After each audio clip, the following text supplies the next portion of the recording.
Alguma vez você já andou de elevador na sua vida?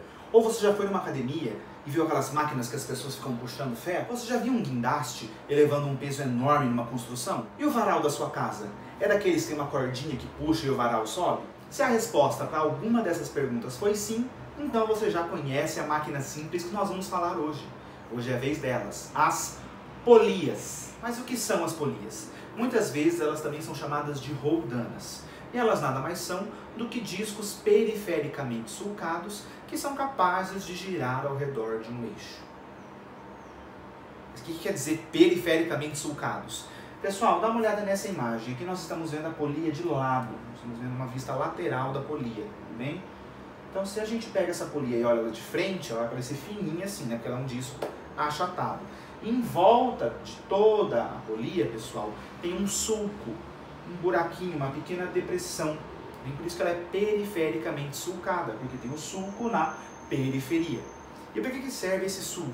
Para acomodar o fio que vai passar por esta polia. E por que ela tem que girar ao redor de um eixo? Para facilitar o movimento desse fio. Então quando o fio vai se movimentar, a polia vai girando e ele consegue se mover muito mais facilmente. Agora vamos ver como que as polias podem nos ajudar? Vamos imaginar uma situação agora. Pensa que você precisa levantar um objeto muito pesado, uma massa enorme, consequentemente com uma força-peso muito grande.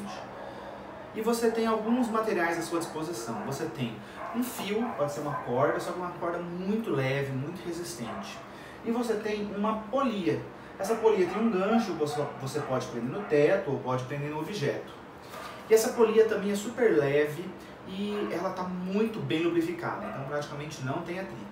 Então você tem esses dois objetos à disposição, esses dois materiais, para levantar esse objeto.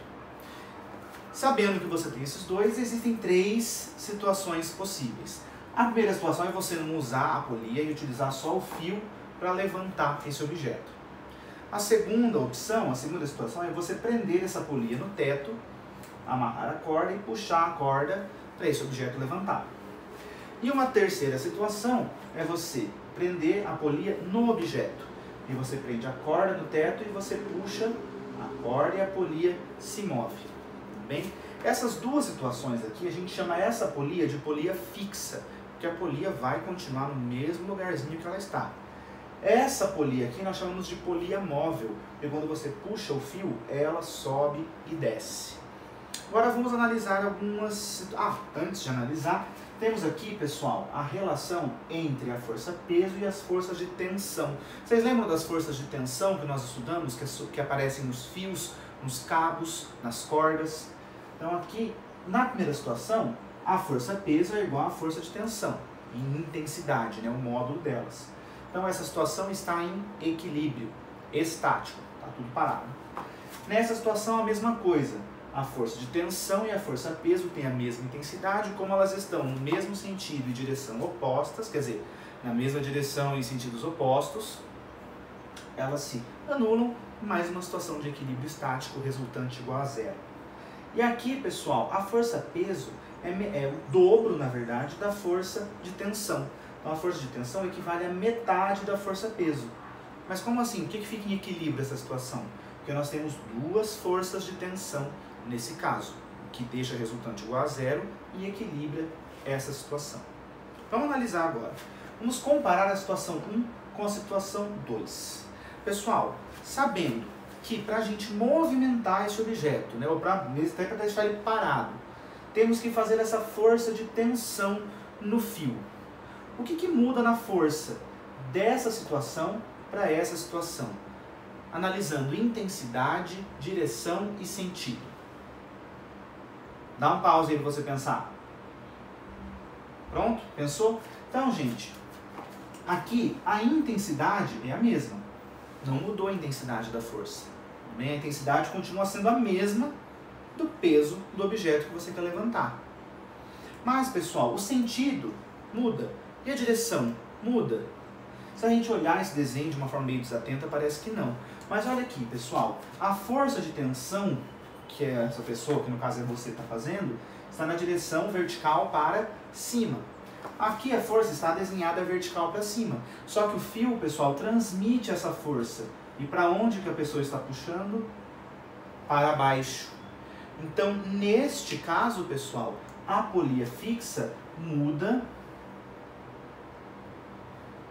o sentido. Ela pode mudar a direção também, mas ela muda o sentido. Então, aqui a força está sendo feita para baixo. Tudo bem?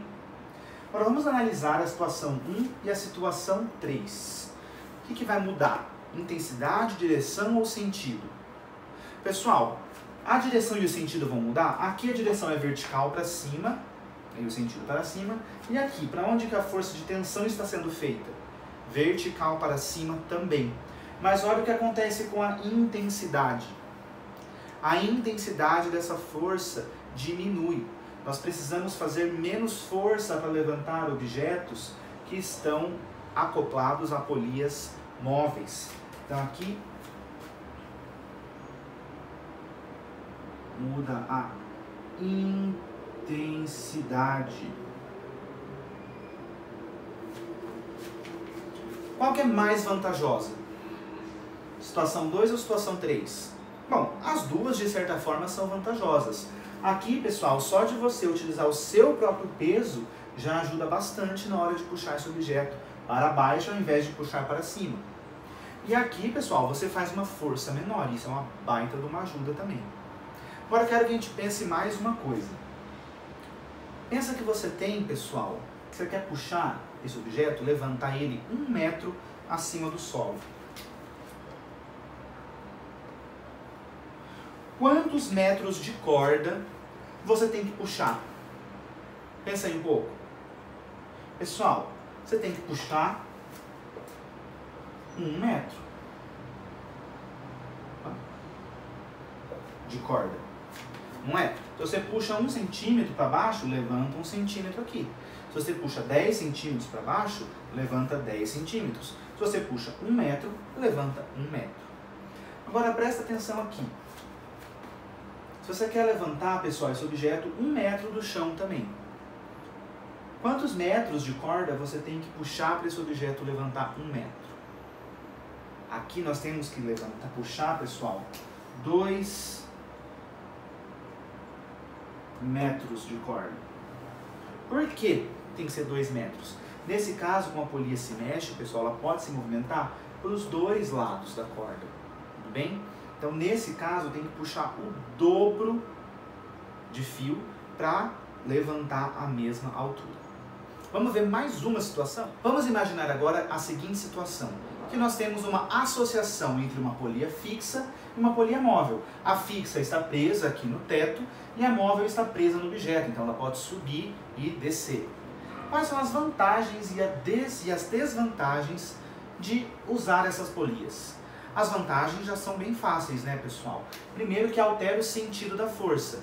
Então, a gente quer subir o objeto, e ao invés de fazer a força para cima, nós fazemos a força para baixo. Então, altera o sentido. E a outra vantagem, pessoal, é que diminui a intensidade. Tudo bem? Por que diminui a intensidade? Vou até pegar minha caneta vermelha. Peraí. Pessoal, a gente tem o peso do objeto aqui. Esse peso se divide de um lado da corda e do outro lado da corda.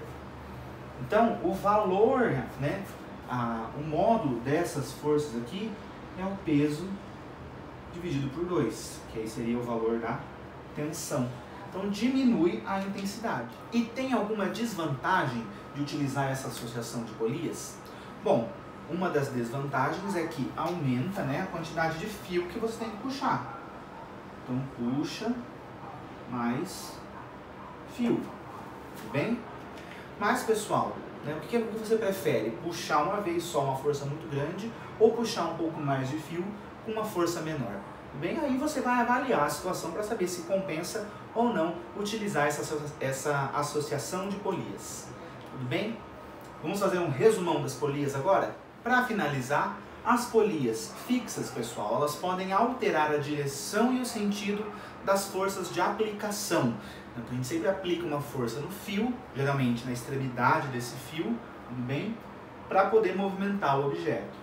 E as polias móveis diminuem a intensidade dessa força que nós precisamos fazer quando queremos movimentar o objeto.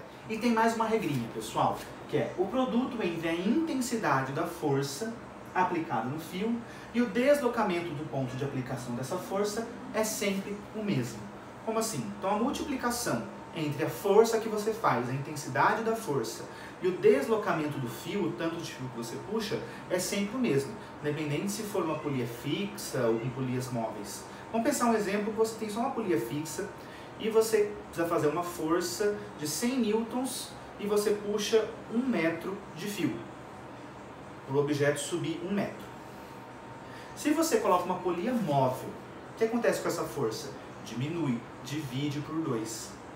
E para esse objeto continuar subindo 1 metro, o que você tem que fazer com o deslocamento do fio, ou seja, com o tanto de fio que você puxa, você dobra.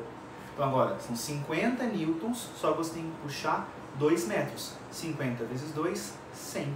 Continua sendo 100. Se você coloca 2 polias móveis, você divide por 4 essa força. Então você precisa fazer só 25 newtons. Só que quantos metros de fio você precisa puxar? 4 metros. 1 vezes 100, 100. 2 vezes 50, 100. 4 vezes 25, 100. Então, o produto vai ser sempre o mesmo. Pessoal, então, muito simples as polias. Era isso que eu queria falar para vocês. Se vocês tiverem alguma dúvida, coloquem aqui nos comentários que eu respondo para vocês. Tudo bem? E até o próximo vídeo, gente. Tchau!